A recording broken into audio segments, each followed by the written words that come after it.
여러분은 하나님이 이 세상을 창조하셨으며 우리를 창조하셨다는 것을 믿으십니까? 우리가 믿는 기독교는 하나님이 존재한다는 사실에서 시작합니다. 그분은 온 우주를 지으신 창조주이시며 우리 인간을 손수 지으셨습니다. 우리는 이 사실을 성서의 가장 처음인 창세기에서 찾을 수 있습니다. 창세기 1장 1절의 말씀입니다. 태초에 하나님이 천지를 창조하시니라. 성서의 가장 시작부터 하나님이 천지를 창조하신 창조주시라는 것이 분명한 사실로서 드러나고 있습니다. 또한 하나님은 여호와 하나님이 동방의 에덴의 동산을 창설하시고 그 지으신 사람을 거기 두시니라 라고 창세기 2장 8절에서 말씀하신 것과 같이 에덴의 동산을 만드셔서 인간이 거처할 수 있도록 하시고 그곳에서 인간이 행복하게 살아가도록 축복하셨습니다. 자신의 형상을 따라 창조한 인간을 에덴 동산에서 만나며 그들과 인격적 교제를 나누시고 그들이 하나님의 성품을 닮아가도록 하셨던 것입니다.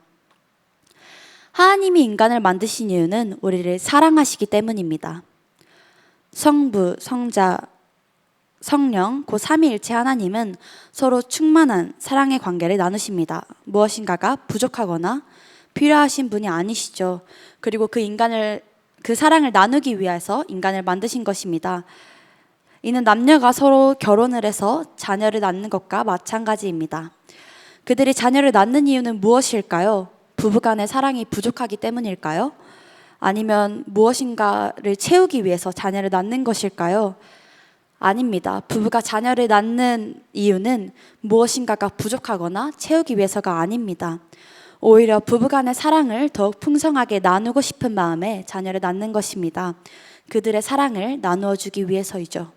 이와 같이 하나님은 우리를 사랑하시기에 그 사랑의 관계를 함께 누리시기에 우리를 창조하셨습니다. 또한 우리를 사랑하시기에 우리가 스스로 생각할 수 있고 선택할 수 있는 자유의지를 부여하셨습니다. 자유의지를 가지고 그들이 자율적으로 하나님을 사랑하며 인간과 하나님 사이에 사랑을 주고받기를 원하셨던 것이죠. 따라서 인간은 어떤 일을 할 수도 있고 하지 않을 수도 있는 자유를 가지고 있습니다. 하지만 인간은 동시에 자신이 한 일에 대한 책임을 져야 합니다. 그래서 하나님께서는 하나님과 인간이 인격적 관계를 유지하기 위한 수단으로 동산 중앙에 선악을 알게 하는 나무와 생명나무를 상징적으로 준비해 놓으셨습니다.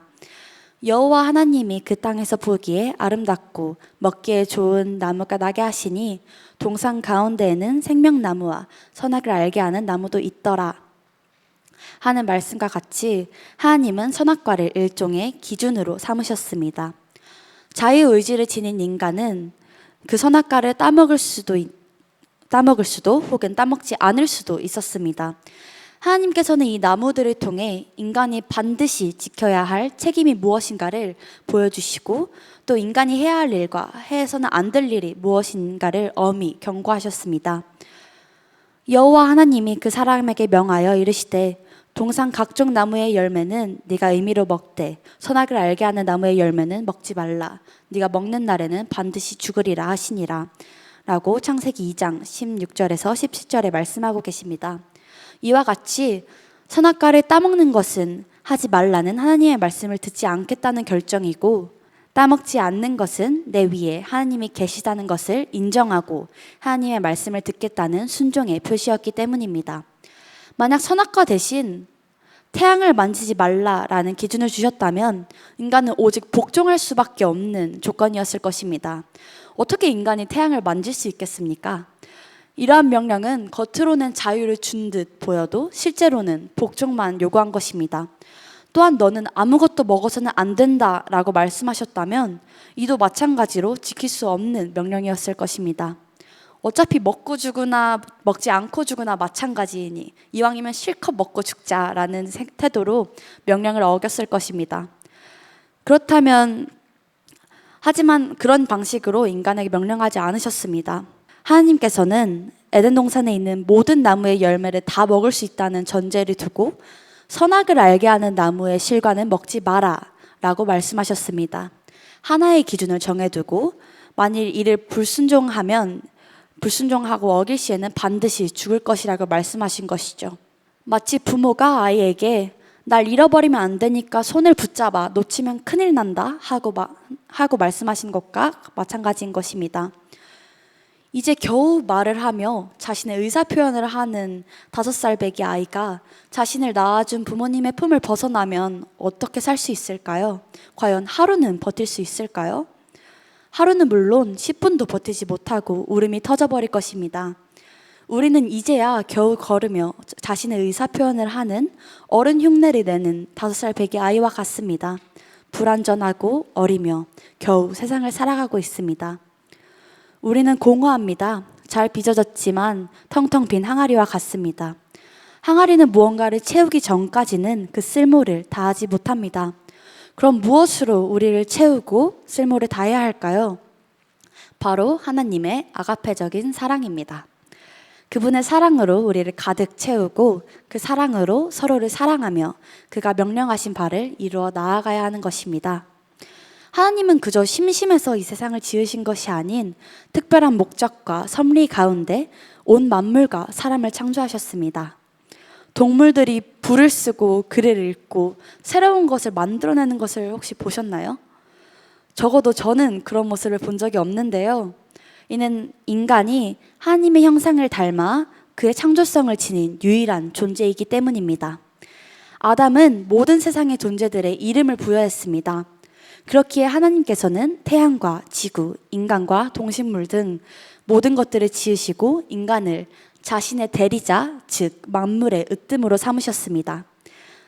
생육하고 번성하여 땅에 충만하라, 땅을 정복하라, 바다의 고기와 공중의 새와 땅을 움직이는 모든 생물을 다스리라 라고 말씀하시면서 인간에게 세상을 다스리는 권세를 주셨습니다. 하늘은 여호와의 하늘이라도 땅은 인생에게 주셨도다 하고 말씀하시면서 것과 같이 육체를 가진 인간으로 하여금 같은 차원의 만물을 지키며 다스리게 하신 것입니다. 땅을 복종시키고 경작하며 풍성한 땅을 이뤄내야 하는 것이죠. 하나님을 기쁘게 하시기 위해 다른 피조물들을 잘 관리하여 사회의 조화와 균형을 이루고 하나님을 영화롭게 하는 역할을 지닌 자들이 바로 우리 인간들입니다. 부모는 자녀를 사랑합니다. 그렇기에 자신의 자녀를 위해 헌신합니다. 저희 어머니가 요즘 늘 하시는 말씀이 사랑이가 집에 오면 맛있는 걸 많이 해줄게 라고 말씀하시는데요. 그 말을 들을 때마다 얼마나 기대가 되고 행복한지 모릅니다. 만약 제가 그 말과 같이 어머니가 해주신 음식을 맛있게 먹고 즐겁게 즐기며 어머니께 그 감사와 기쁨을 표현하게 된다면 그것이 어머니께 영광이 되는 것입니다. 이와 마찬가지로 하나님의 사랑을 깨닫고 그 사랑을 누리며 이에 대해 하나님께 감사하면 그것이 바로 하나님께 영광을 돌리게 되는 것입니다. 또한 부모는 형제 자매 간에 서로 아끼고 사랑하길 원합니다. 부모가 자신의 자녀를 사랑하는 것처럼 그들은 자녀들이 서로 사랑하길 원합니다. 그들이 서로 사랑할 때 이가 부모의 기쁨이자 영광이 되기 때문입니다. 이와 마찬가지로 하나님은 우리가 받은 사람을 다른 사람과 나누며 하나님의 사람을 닮아가길 원하십니다. 하나님뿐만 아닌 다른 사람들도 사랑하며 섬기는 것이 바로 하나님께 영광이 되기 때문입니다. 무릇 내 이름으로 일컫는 자 곧 내가 내 영광을 위하여 창조한 자를 오게 하라. 그들을 내가 지었고 만들었느니라 라고 이사야 43장 7절에서 하나님께서는 말씀하십니다. 하나님께서는 우리의 창조주이시며 우리를 구원하시기 위해 독생자까지 보내주시고 그를 화목제물로 삼아주셨습니다. 하나님께서는 우리를 마땅히 우리에게 은혜의 선물을 주신 것입니다. 그렇기에 우리는 그분께 영광을 올려드려야 합니다.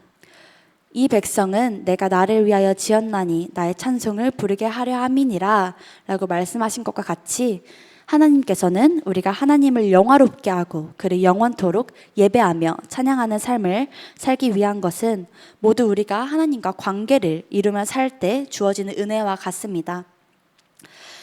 인간은 본질적으로 피조물로서 위치와 책임을 항상 마음속에 새기면서 하나님의 말씀에 순종하는 삶을 살고 또 이 세상에서 하나님의 뜻을 이루어며 나갈 수 있을 때 비로소 마음의 평강을 누리며 행복한 삶을 살 수 있도록 창조되었기 때문입니다. 여러분, 우리 모두 하나님과 동행하면서 하나님을 찬양하고 예배하며 하나님의 명령에 순종해 이 땅을 다스리고 이 땅에 하나님의 뜻을 이뤄 나가는, 그리고 하나님이 우리를 지으신 이유가 사랑에 있음을 깨닫고 날마다 하나님의 사랑을 누리고 나누는 삶을 살기를 기대합시다. 이상으로 창조 목적에 대한 말씀을 마치겠습니다. 감사합니다.